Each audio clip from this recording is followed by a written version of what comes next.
What was the diagnosis journey like for you or your child?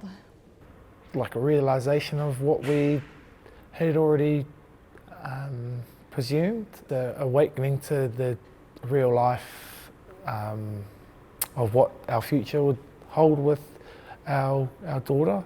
It was cool. It was a beginning of something new and a kind of a challenge that we were ready for. It put us on a good platform of this is the start of something and the continuation, how we're going to approach it.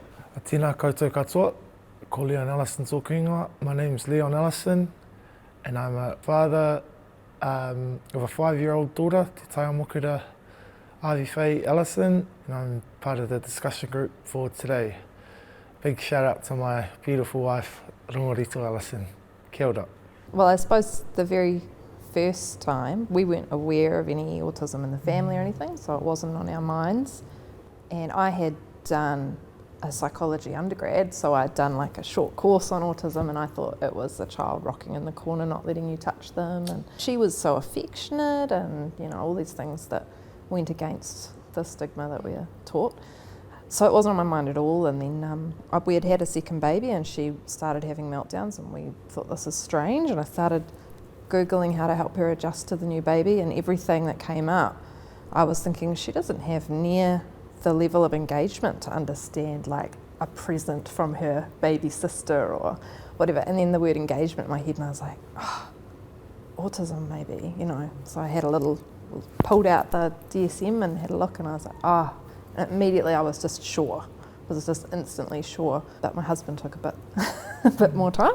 And yeah, and then after that, we were pretty well supported. Plunkett didn't believe me. They were saying, she makes eye contact. So I went around Plunkett and got a referral, and then after that it was really good. Got in touch with Autism New Zealand. They gave information, went to the Spectrum Play group, met other people.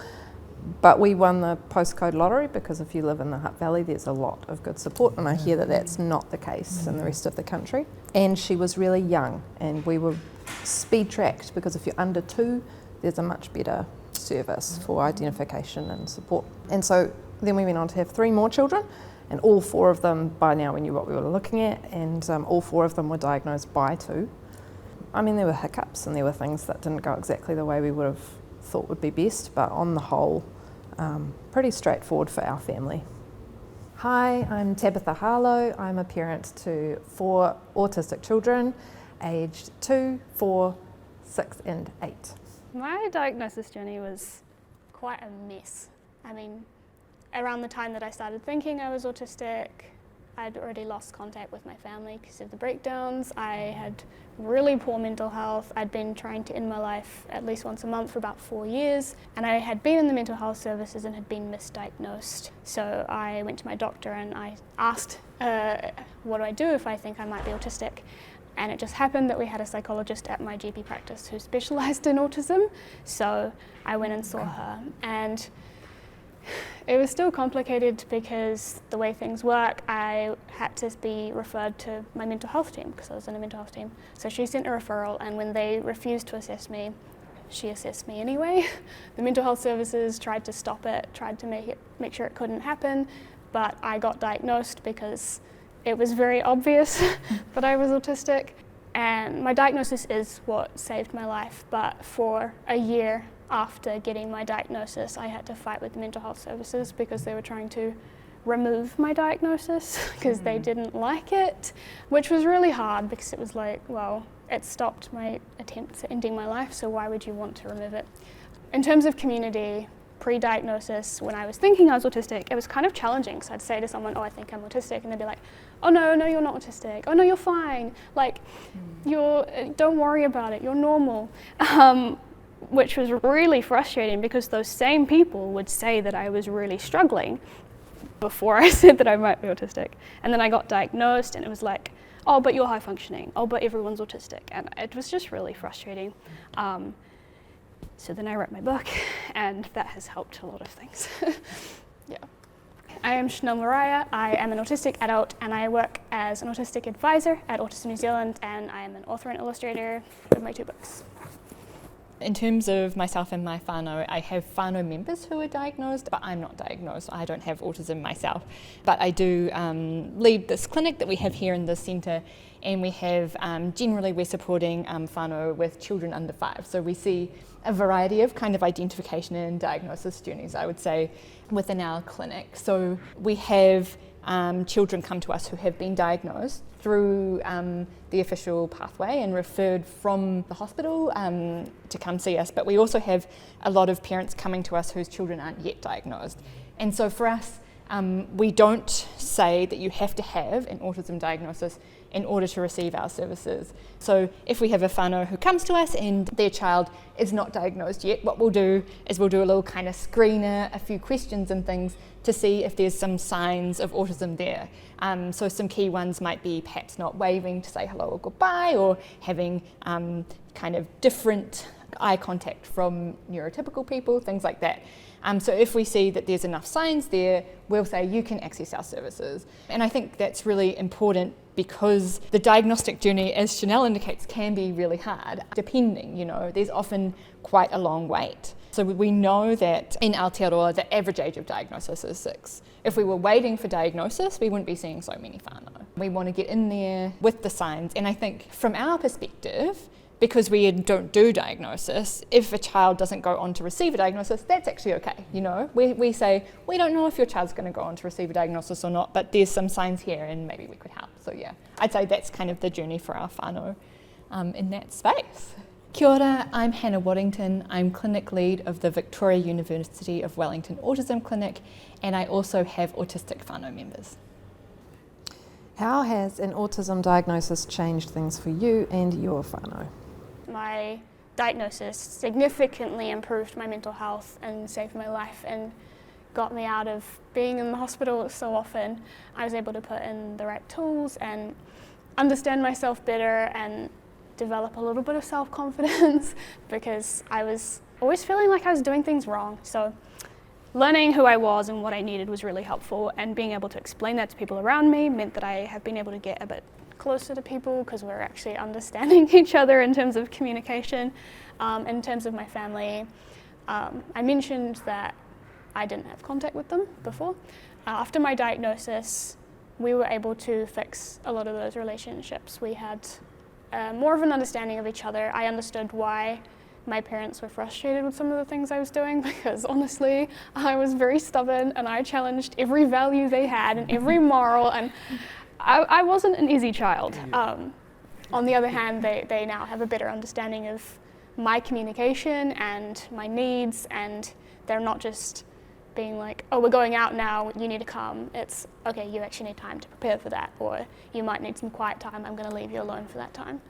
For our whānau, it was became a little bit more patient with things, and I think it brought me and my wife a lot closer and a lot more supportive of each other for that we need to be there for our daughter, and just give everyone perspective on, I've got a big whānau and a wider whānau, we both do, and it's just, it gives that more patience, the more look at the holistic side of the child rather than their meaning to do these, not bad things, but just non-typical, not neurotypical is the wording sometimes used, but it's more, teaches you patience, and it's not the diagnosis as such, it's just, oh, okay, this is her little quirk, or this is her difference. Yeah, so I think exactly like we have families coming in at different stages of being diagnosed or not, we also have families coming in at all different stages of accepting the diagnosis, right?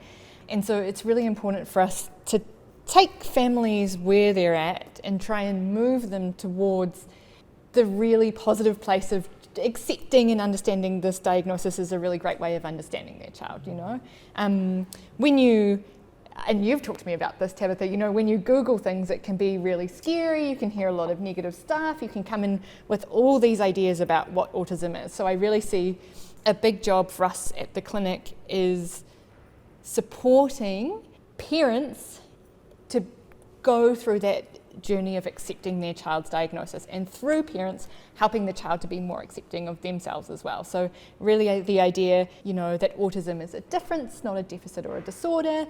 Your child's going to have huge things that they can do, amazing strengths, and yes, of course, some challenges that we will support with. So that gentle reframe for our families. But what's really exciting, I think, is even in the past couple of years, we have a lot of families coming in who are really accepting and embracing of the diagnosis straight away. I think that's because there's a lot more stuff out there about being accepting and being neurodiversity affirming. So that's a really cool and exciting thing that we're seeing now.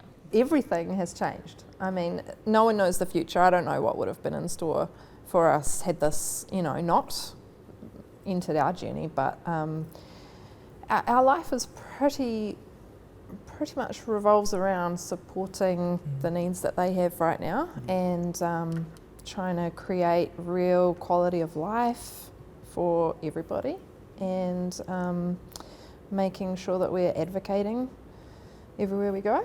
And both my husband and myself have retrained in careers related.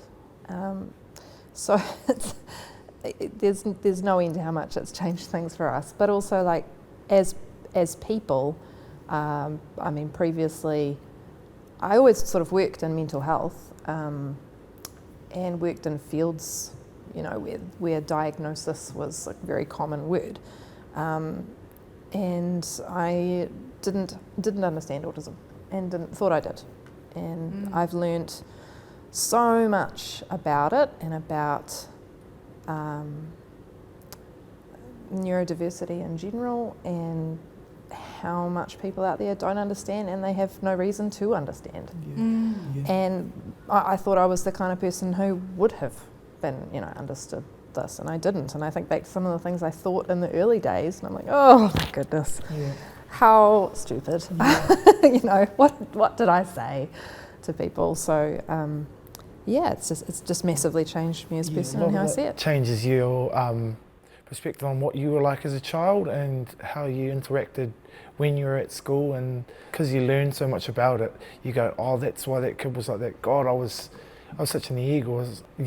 You're a kid, so you give that as an excuse, but it was still like, you feel so much like sorrow for the person that did struggle, and you put it up to the parents and say, were they giving them as much support as they did in the school but having another child kind of changed how we parent them and how we teach them about their sister. So she's the middle child, and we've got an older boy who's understanding a little bit more, but just our young one, he's only 2, he's kind of getting used to my sister's not talking yet, and she's got different ways about how she wants to eat her food and stuff like that. So it's changed how we parent, how we show our other offspring how to best support his sister. I think having an understanding of neurodivergence definitely helps you have more patience and kindness, and you see people more as individuals rather than like the norm of society and expectations. You're more willing to revisit what the behaviours mean. Something that I really got from listening to autistic adults like yourself is the idea that people often say, a label is bad, you don't want to label your child, but it's just been pointed out to me, children, exactly what you said, like kids in the past, children always are given labels, but the labels are worse. They're like naughty or weird or bad or all of those, all of those kind of things. And when you reframe it to neurodivergence, autistic, it can come with understanding rather than judgment, So I just do really love that for diagnosis as well. Like I was often seen as disrespectful or rude because I didn't understand the concept of authority or hierarchy. So I treated everyone as though they were my equals. And me talking to authority figures the same way I talk to friends was considered disrespectful and rude. Like you don't ask them questions or tell them they're wrong, or that's not what children are meant to do. And so I was constantly getting in trouble just because I saw people as equals. It's really annoying. As Hannah and Chanel know, that through discovering what was going on with my kids, we realised that I have such a significant amount of autistic traits that it made me look back into my past and looked at so many things that started to really make sense and make me almost forgive myself a bit as well. Yeah, and I'm still like very much at the beginning of all of that for me. But it does, it makes you rethink everything that happened in the past and the people that I met and interactions I had and things in my family that didn't fit. It's great. It's great to have awareness. Although I am not a parent, obviously. You could be a parent. Well, one thing I think I've realised and acknowledged a lot since getting my diagnosis is how hard that could be for a parent. I mean, especially for parents of people who get diagnosed so late. Like I was diagnosed at 21, and I know my mum felt like she'd failed so badly because of all of the things she'd missed and the way she'd treated me and how that impacted me as an autistic person. So I can see how that can be a very hard journey for a lot of parents as well. From us as like Te Ao Māori, we only speak Māori in our house, and we've come from kohanga and kura Māori background. It's like there's a group for the Māori side as well, and there's people that have changed the label and got it to a point where it's more accepted. Māori's real structured based, and you know, like different things on the marae or at kohanga. We've been through situations where they're going, oh, she's just like a nowhere's girl, or she's just a bad kid. But refocusing the knowledge on this is just her quirk, this is just her norm, it gives perspective more so than what we actually know or what the norm is. I think it comes back to something that we've been touching on a lot, just the idea that it can bring compassion and understanding, right? Rather than prejudging things or making certain assumptions. How was sharing a diagnosis with others? Yeah, I'm sad that my wife isn't here because she's kind of anxious, and not who she tells, but the reaction she'll get or the unknown factor of people go, oh, yes, so what's that, or what's, and you almost feel like you have to explain them and give them the big scientific explanation, whereas I'm kind of like, there's a big spectrum, and some people like it, they're butter on their toast, and some people like it on the side, and that's how you try and explain to them through experiences rather than this is her diagnosis, this is her. The stigma is usually it's coming with a bad thing, or this is why she's like this. Or you've read stories of their focuses are really out of this world, and they've got traits that I don't want to say positive, but different, and it brightens up your day, I reckon, just to know and to try and search for those ones inside your kid. Yeah. How about you, Hannah? How was sharing the diagnosis, or how's trying to explain it to people? How do you find that? Yeah, I guess it's something that we talk to parents about a lot, and how to share and support. And I think the shame is often the stigma that exists within the community, so that I can't say, I guarantee that you'll tell people that your child is autistic and they'll take it totally fine, you know. I'm hoping that like 5 years from now, say, you can tell someone your child is autistic and everyone will be totally fine. Tabitha's looking at me like, maybe that's still optimistic. Yeah, I think it's different for every family, and you probably just want to perhaps support them of how they can frame it to others. So like what you're saying, Leon, is you sometimes have to put it in a not scary way, you know, maybe you're talking to family members or friends or things. You could say, oh look, my child's had this autism diagnosis and they're still the same kid, you know, they're still totally the same kid as they were before the diagnosis. This has helped us to understand it better. It means that, you know, what I'd like you to know about my kid is she loves these things, and this is what really you can do to help her or whatever, you know. So just frame it like, hey, this is what's going on, here's how you can help, here's what you can do, rather than this big scary thing, I reckon. Sometimes I'm like, to my friends and some I'm not sure if this is just a male thing, but I'm like, she's kind of like, she doesn't communicate through words, but you know, she can run really fast, and she's a really good climber, and those sorts of things. It's like, I'm not sure if a female perspective is you need more information, or you need, so what exactly is that? Whereas, like male is kind of like, yes, she's struggling in these parts, but these are the cool things that she does, or she's really she gives out good hugs, and that's kind of that sort of thing. And guys are just like, cool. Yeah. Cool, sounds cool. Yeah. That's just my guy, my male perspective. How about you, Tabitha? How was your sharing the diagnosis? Or? Yeah. I don't know.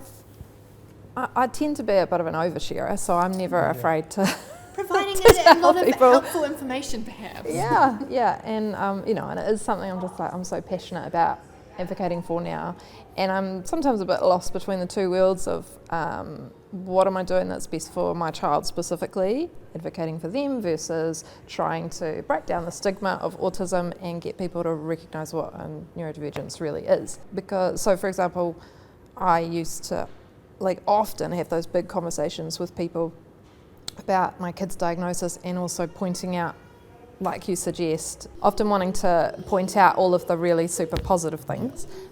Like for example, my two boys, they're hyperlexic. They've both been reading since they were 1. And you say that to someone who doesn't understand autism, and it immediately breaks down a little picture that they've got in their head that this person is not capable. Yeah. You know what I mean? Yeah. And you want to try and teach people that the other analogy I love is it's kind of like introverted versus extroverted. It's a difference, and you never tell someone my child's introverted and they're like, I'm so sorry. Yeah. But people say that to you if you tell them about the autism. So it's just explaining it's a difference. Some of the things, about being introverted can make life more difficult. You need to make certain accommodations. It's on a way smaller scale. I'm definitely not wanting to dismiss how big it is to be autistic in our current world the way it is. But speaking in that kind of language to people gets it across. But at the same time, I'm starting to learn now that there's actually a thing about not outing your child. So not sharing their diagnosis with people without their consent. My kids aren't really at that age. So I'm starting to be a little bit more thoughtful and a little bit more careful about that, because there's both sides. I want to be the person I want to be for the autism community, and then I want to be the best parent I can for my kids. What's your thoughts on that, Chanel? Not outing your child? Yeah, it's quite a big conversation among the autistic community. There's kind of a balance, right? Like there's some ways in which you do need to share that diagnosis in order to get the support for the child, and helping them in social situations, sometimes it's helpful to have kids understand it, but at the same time, it's tricky because the child may not want people to know that, and you've got to prepare them for future situations. So telling kids in school might follow them to college. Yeah, not being outed is something, I've also had to deal with, in the sense that when I first released my book, I didn't consider the fact that I was removing the luxury of deciding when and how I tell people. Yeah, it's a big deal. Yeah. So I can understand how some autistic people might not be keen on their parents sharing it with people. But I think people underestimate kids, and they can actually share their opinions a lot earlier than people realise. And they may not understand the full extent of it, but yeah, it's still a conversation you can have. And as for sharing diagnosis, obviously my situation's a little bit complicated and mixed. Early in the journey it was quite hard because I'd receive comments like, oh, but everyone's a little bit autistic, and then I'd have to educate them on how the spectrum isn't linear, and autistic traits are still human traits. That doesn't mean everyone's autistic. But you're high functioning, and it's like, well, that's really invalidating because I can't cook a meal by myself. I can't clean my room. How is that high functioning? I was burning out from masking as well. And then I guess because my books come out, I don't really get to choose when and share, which does mean that I've become a bit of a public figure, and people see my story and they relate to it and they're like, oh, I feel less alone with this person. So I get lots of people asking to meet, which is a lot to deal with. Yeah, I think it's a bit exhausting at times. Just you don't really know what kind of response you're going to get when you share it. And sometimes I've had situations where someone's been mad at me and I've explained to them, I'm sorry, like I didn't understand I was supposed to do this thing because I'm autistic, and they would think that I was using it as an excuse, and I'd have to explain like, no, I'm explaining my situation. Yeah, so it's frustrating and tiring a lot of the time. So sometimes I just don't really want to share it, but it is part of my role, and my whole life revolves around neurodivergence, my job, everything. Definitely there are times where it does bring me down because there's so much unnoticed hate, I suppose. Like the way we talk about autism, people don't realize how negative it is. It'll be like, oh, sorry, I'll pick that up. It'll be like,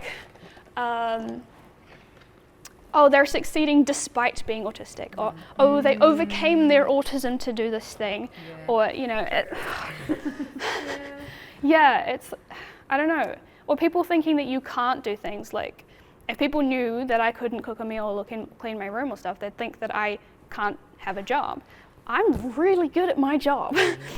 They're just very different things. That executive functioning side of things, people don't understand. Yeah, it's a mix of a journey, positive, negative, hard, tiring.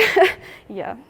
Speaking from what I think my wife's perspective would be too, of sharing it, sometimes it's like when they're having meltdowns at the supermarket or something, you almost feel obliged to go, oh, sorry, she's autistic, or this is why she's screaming so hard. And it's like, some kids just have meltdowns because they're not allowed lollies, or they're not allowed, it's not like you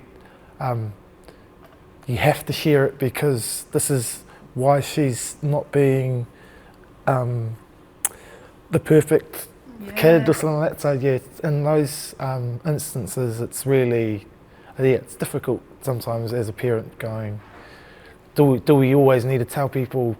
I mean, there are ways to share it without making it about being autistic. I mean, you can explain that the kid finds noises really painful, or they don't understand metaphors. Sensories, You know, you can explain it that way, which still allows them the choice of whether they disclose. Sometimes if it's complete randos, I'm just like, oh, like never mind. Yeah. You definitely have to have like quite a tough skin as a parent, I think. Absolutely. Like you get so much judgment from community based on how the child acts, and a lot of neurodivergent people are seen as naughty and disruptive and stubborn. So yeah, I can see how that might be tricky to navigate. I also think it's a journey for parents like children as well, and you can't expect any parent to have that tough skin straight away, you know, so you have to have a lot of empathy for, it's totally stressful for you to go to the supermarket and have your child be upset and feel like everyone's looking at you and judging you, and it takes some time to reframe like, hey man, this is a societal issue. You're so right that lots of people have these challenges for whatever reason, and you'd hope that in society we could just be like, yep, you know, this is an issue, there's some things going on, but you know, we won't be passing judgment here, you know. Recognizing that someone else's diagnosis might be hard for you, and I don't know, like people feel bad for thinking it's hard for themselves or grieving that process, but I think it's fair. Like, yeah, that person is living as an autistic person or an ADHDer, and that might be hard, but that does impact other people as well, and it's okay for both to happen. Absolutely support that thick-skinned kind of aura that you have to hold, and we're so lucky that we're in a small community in Aotearoa, and we've got big whānau that have just like complete support, and almost like she's the special one out of us, and she's got those special powers that almost enlightens lots of people when they see her and stuff. So we're really lucky in the sense that we've got that community behind us as well. The other thing I struggled with in terms of sharing my diagnosis is that sometimes I'd be met with people being like, oh, your mum must be like so good, or like that it's all about my mum. Like when my book came out, right? Media asked to talk to my mum, who I was barely in contact with, because they're like, oh, your mum must be so proud of this success. It's my success. You're a grown human. And I mean, that does come into that like narrative of parents being like heroes for having autistic children, and that's quite hard to navigate as an autistic person, because a lot of autistic people like myself who have lower support needs get attacked online by these parents who think that they're better than other parents because they have an autistic child, and then they have autistic people telling them no. Yeah. Something I should clarify is that in real life, people are constantly like, oh my God, you must be, you're so amazing. How do you do it? I'm like, they're my kids, I love them, it's easy. And then it's the online world, it's actually the autistic adults that have so much stuff going on that they see that's awful, that they're kind of projecting that on all the parents. In some research we did recently, one of the findings that I'm most excited about was that like in our sample of participants, there was so much agreement, you know, like parents and autistic adults and professionals agreed about a lot of things. And so I think you can get this impression when you find yourself in these like polarized online spaces maybe, that there's these huge disagreements, but what's exciting and what I try to bring myself back to is these mostly areas of agreement and really trying to find the right way together. And that's also what's so cool about this panel and things like that, right? Like we're all coming from different perspectives and having a chat about it. Finding the majority of people genuinely mean well, I feel. What can be done to support people once an individual is diagnosed?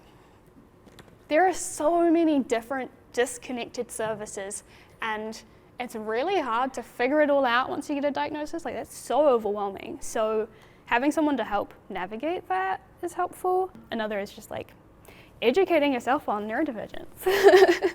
Yeah. So I think I've already kind of highlighted that the system for identification and diagnosis and then support in New Zealand is not working as it should be, right? So we know that it's a really long waiting list for diagnosis, but then we also know it's a really long waiting list for support. And in Wellington, things are a bit better than perhaps in other places, but you know, a common experience would be to go to the Child Development Service, to be told about the diagnosis, to be given 1,000 like pamphlets and various different things that you need to navigate yourself, to contact them and to be told time after time that there's waiting lists. So research that we've done is like the biggest barriers to accessing support once you've got a diagnosis is the waiting list. That's the number one barrier, right? How disheartening is it to have gone through this whole wait to find out, and then another whole wait, feel like you've left all by yourself to find that support, but also to even try and navigate it yourself, right? To like work out what support's going to be right for my child, where do I go? I mean, that's one of the big barriers I've found is that there needs to be something centralised. Yes. Something centralised, because you think you have the answers, or you think you've been sent this one person who's going to come to your house and tell things to you, and that's great, and I feel like I'm in their hands, and then I discover later, hey, this exists and that exists and the other exists. You know, I'm still learning new things. One other thing that's really cool that we did with Chanel and a few other autistic adults is we did this neurodiversity workshop thing where parents learnt about autism as a form of neurodivergence from autistic people. If you find out someone's been diagnosed, don't be like, oh no you're not, but you don't look it. Respond with, what does that mean for you? How can I help you? How can I learn? You know? The other thing is like recognizing that accommodations that autistic or neurodivergent people need are the same as things like glasses or wheelchairs or hearing aids. They need them. You cannot just give them to them sometimes or remove them when they're being naughty. They need their accommodations all the time. Yeah. I'm always in the thinking of the parents are the biggest support for the child, and because our daughter's only 5, you know, we're the ones that are best supportive of her. It's just interesting to hear your side of the story, Chanel, and commend you for that 21 years of not knowing, and it's really interesting. And Like, I do wish I was diagnosed earlier, but at the same time, if I'd been diagnosed younger, I wouldn't have been allowed to move to New Zealand. If I'd been diagnosed younger, I probably would have struggled with school because I would have really, really struggled with feeling like I didn't fit in. I already struggled with that. I felt really alone at school. But having a diagnosis, I think I would have struggled with that. So it's kind of hard. Like, I wish I knew, but I also am glad I didn't. But at the same time, like, it could have come much earlier and I probably wouldn't have had as much trouble with my mental health. this is another question that I'd really love my wife to be here, because she's lots of the support that we seek out. She'd be the first port of contact, and I'm kind of like, what's this email for again? Or who's, what conference are we attending? Like I said, we're so grateful that we've got the community support and the whānau support that surrounded us. Like, we've just had our kids going to their grandparents' house for the school holidays weekend, and it's those sorts of things that I know lots of people don't have the luxury of. So yeah, we're just one of the grateful ones, the blessed ones that have that support network. Just wish society was more open to difference. I think if we were just happy to accommodate differences and listen to people and learn about people, while diagnosis is important, it wouldn't be as big a deal, if that makes sense. Yeah. Although the nice thing about that is that it can start at home. Yeah. So, you know, even if you're in a difficult spot where you've got schools around you that don't get it, and you've got all sorts of other areas where that kid might get excluded, and that's tough, you know, having the family loving and supporting and doing the right things. I mean, like, when I was a kid, I had a million autistic traits, I'm realising now. But my sister, she was borderline personality disorder, so no one was looking at me, everyone was looking at her, and I just wonder how different, you know, sometimes I do wonder what would life have been like had they known, would life have just been totally different in childhood for me. So it's great when I look at my kids and I see how much we love them and everything we're doing for them, and even though they've got all these challenges coming and we worry about that, you know, you just remind yourself, gosh, they're getting a great life in so many ways just by having a really loving, focused family with their heart in the right place. I kind of laugh about getting my diagnosis because growing up, my mum would always say, oh, your brother doesn't have to do as well because he's dyspraxic. And then I get diagnosed at 21 with autism, pathological demand avoidance, sensory processing disorder, ADHD, like depression, anxiety. I'm like, see. And you did really well in school, didn't you, as well? Yeah, I was very academic, Once you get diagnosed, look for every support group that you can. Give them your time and your absolute kind of love and respect, because they're looking out for you as much as you are trying to do it for your child. So yeah, obviously this is a good time to thank you, Hannah, and what you've provided for my family and our girl, and just that mutual respect thing of these are the support networks. Sometimes you're a bit angry with them because you've been on the waiting list, but once you get in there, show that respect, show that love, because it's reciprocated, and diagnosis is not the be all end all, and it's just the platform that you work off is my final thoughts. But thanks so much. I would like people to know that diagnosis is important. Also just because, I mean, the mental health treatment isn't designed for autistic people, so the treatment I was getting in mental health was making me worse. So I think from that front, having the diagnosis is really important, and I think I encourage parents to try and connect with autistic adults and listen, even if it's really hard to hear, because some of it will be hard to hear, and that's okay. Oh, I think early on, unfortunately, like, the world's not in the place we want it to be right now, so you do have to get ready to advocate, and that means you get told there's a waiting list, go see what else you can do in the meantime. There are loads of things. When Plunkett didn't believe me, I rang Autism New Zealand, didn't have a diagnosis, had Plunkett telling me no, and they sent someone to my house to come and talk to me about it, got me into a spectrum play group, gave me heaps of information to validate where I was coming from. And that's really important, and that doesn't happen unless I make that phone call though. Yeah. So you've got to make the phone call. You've got to see what you can do. Yeah, don't wait for it to come.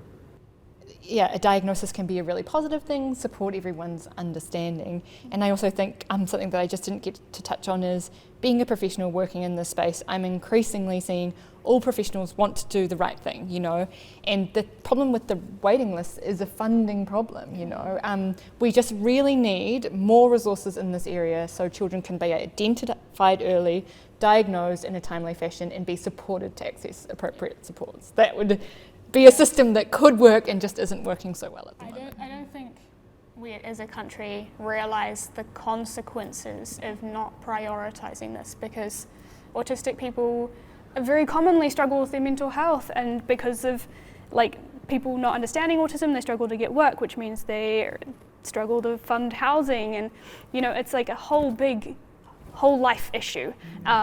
That actually ends up being quite a big cost to the country, because if we can't work, we're on the benefit. If we can't find housing, we're on the housing register, you know. We need mental health services. Yeah. We're taking up a lot of resources by not having the appropriate support.